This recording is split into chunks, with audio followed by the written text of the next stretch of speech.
ಅವಾಗಿಂದ ಹೇಳ್ತಾ ಇದ್ನಲ್ಲ, ಹೈಕಮಾಂಡ್ನವರು ಯಾವಾಗ ಹೇಳ್ತಾರೆ ಅವಾಗ ಕೊಡ್ತೀನಿ ಅಂತ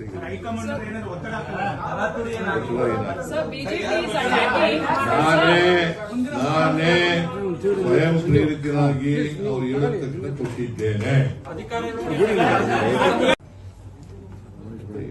ನನಗೆ ಇನ್ನ ಜನ ಆಯ್ಕೆ ಮಾಡಿರೋದು ನನಗೆ 5 ವರ್ಷಕ್ಕೆ ಇನ್ನ 2 ವರ್ಷ ಇದೆ.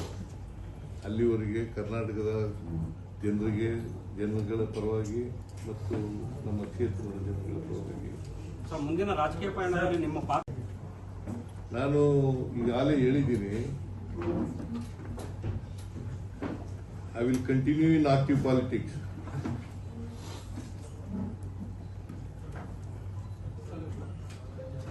ನಾನು ಕೋಮು ಶಕ್ತಿಗಳ ವಿರುದ್ಧ ಹೋರಾಟ ಮಾಡ್ತೀನಿ ಅಂತ ಹೇಳಿದ್ದೀನಿ. ರಾಜಕೀಯ ಪಾತ್ರ